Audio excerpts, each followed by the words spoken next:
Olá! Hoje a gente vai mergulhar num dos sistemas mais incríveis do nosso corpo, o sistema endócrino. Pensa nele como uma rede de comunicação secreta, sabe? Uma verdadeira orquestra que coordena tudo, mas de forma silenciosa.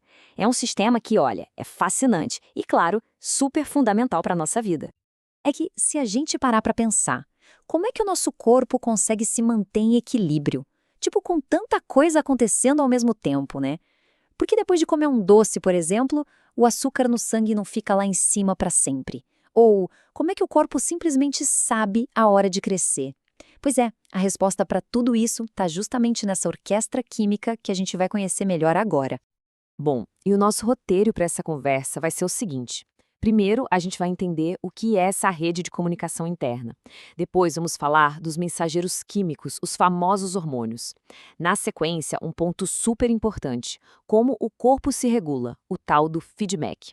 Aí, a gente faz um tour pelas glândulas principais e, para fechar, vamos conectar tudo isso com a ideia de homeostase, o equilíbrio da vida. Ok, então vamos lá. A rede de comunicação interna. É legal pensar que o nosso corpo tem dois grandes sistemas de comunicação. Um é o sistema nervoso, que é tipo a internet de fibra ótica. Super rápido, com impulsos elétricos. Já o sistema endócrino, ele é diferente. Ele seria mais como o serviço postal. As mensagens são mais lentas para chegar, mas o efeito delas dura bem mais tempo. E o mais legal é que os dois trabalham juntos, em parceria, para garantir que tudo funcione direitinho. E como ele funciona, basicamente? Bom, é assim.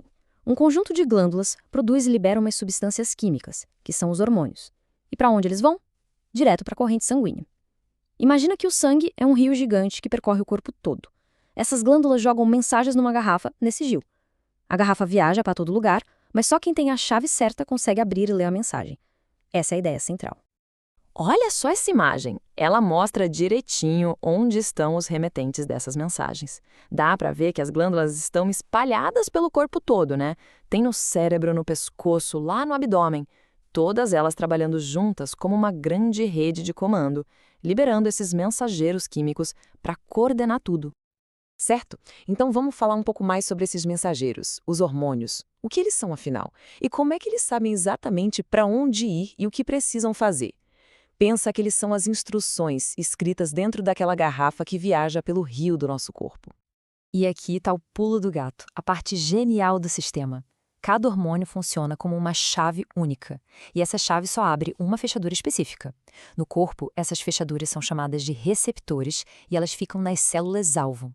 Então, por exemplo, a insulina, que é um hormônio, viaja pelo sangue e passa por tudo, mas ela só vai agir, só vai entregar a mensagem nas células que têm o receptor para ela, a fechadura certa.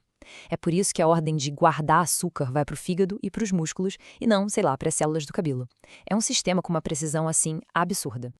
Tá, mas aí fica uma dúvida, né? Como é que o corpo sabe a hora de mandar mais hormônios? E mais importante ainda, como ele sabe a hora de parar? Bom, para isso ele tem um mecanismo de controle super engenhoso chamado feedback. A melhor analogia é o termostato do ar-condicionado. Ele liga quando está quente e desliga quando a temperatura chega no ponto certo. O corpo faz a mesma coisa.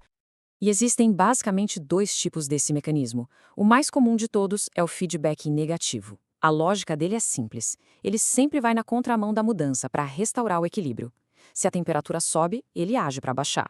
Se o açúcar sobe, ele age para baixar. É o termostato. Já o outro tipo, que é bem mais raro, é o feedback positivo.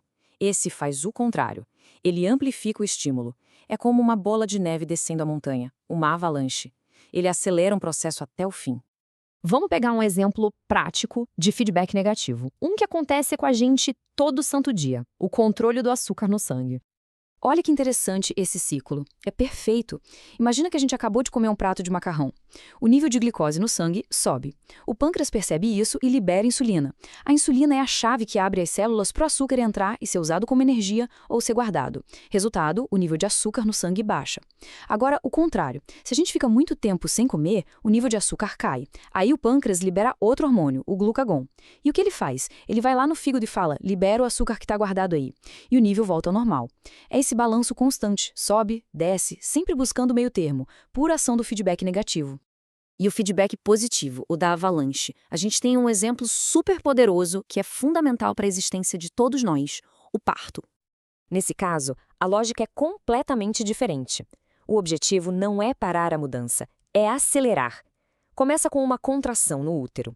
Essa contração manda um sinal que libera um hormônio, a ocitocina. A ocitocina, por sua vez, faz o quê? Provoca contrações ainda mais fortes. E o que contrações mais fortes fazem? Isso mesmo, liberam mais ocitocina. É um ciclo que vai simplificando, mais e mais e mais. Uma verdadeira avalanche controlada, que só para quando o bebê nasce. É um processo incrível. Muito bem! Agora que a gente já entendeu a mecânica da coisa, que tal conhecer os protagonistas dessa história? Vamos fazer um tour rápido pelos principais centros de produção de hormônios do corpo. Começando lá por cima, na região do cérebro e pescoço. Ali fica o centro de comando. Temos a hipófise, que é tipo a chefe de todas as outras glândulas, por isso chamam de glândula mestra. Ela controla o crescimento, a tireoide, um monte de coisa. Temos a pineal, que produz a melatonina, o hormônio que avisa o corpo que é hora de dormir. E, claro, a famosa tireoide, que é como se fosse o acelerador do nosso corpo, controlando a velocidade do nosso metabolismo. Descendo um pouco, na região do tronco, a gente encontra outras peças-chave. O pâncreas, que a gente já viu, é o nosso grande regulador de açúcar. Logo acima dos rins, temos as glândulas adrenais, ou suprarrenais, que são as fábricas de cortisol e adrenalina, os hormônios do estresse e daquela resposta de luta ou fuga. E o legal é que até órgãos que a gente não associa isso, como o fígado e os rins, também entram na dança, produzindo hormônios importantes. E para fechar o nosso tour, temos as gônadas, testículos e ovários, que produzem os hormônios sexuais. Mas olha só que curioso. A ciência descobriu que o sistema é ainda mais complexo. Até tecidos que a gente nem imaginava, como o nosso tecido de gordura, o tecido adiposo e até o estômago também produzem hormônios. Eles liberam coisas como a leptina e a grelina, que são fundamentais para controlar a fome e a saciedade. Ou seja, a rede é bem maior do que se pensava. Ok, a gente viu as peças, viu como funciona, mas por que tudo isso importa? Para que serve toda essa complexidade? A resposta, o grande objetivo de tudo isso, cabe em uma palavra: homeostase. Essa frase aqui resume a ideia de forma brilhante. A vida livre existe devido à manutenção de um equilíbrio dinâmico complexo conhecido por homeostase. O que isso quer dizer? Quer dizer que a nossa capacidade de viver, de sermos independentes do que acontece lá fora, depende totalmente dessa habilidade do corpo de manter o ambiente interno estável, em equilíbrio. Então, no fim das contas, a grande mensagem é essa. O sistema endócrino é o nosso guardião silencioso. É ele que garante que não importa o que aconteça do lado de fora, se está frio, se está calor, se a gente comeu muito ou pouco, o nosso ambiente interno continue estável. Temperatura, açúcar, pressão, tudo fica dentro de uma faixa bem pequena e segura, que é o que permite a gente não só sobreviver, mas viver bem. E para a gente terminar, fica uma reflexão. De todos esses processos que a gente conversou aqui, o controle do açúcar, o ciclo do sono, a resposta ao estresse, o parto, qual deles parece ser o mais surpreendente? É impressionante pensar nessa engenharia toda funcionando dentro da gente a cada segundo, né? Uma prova da complexidade fantástica que é o corpo humano.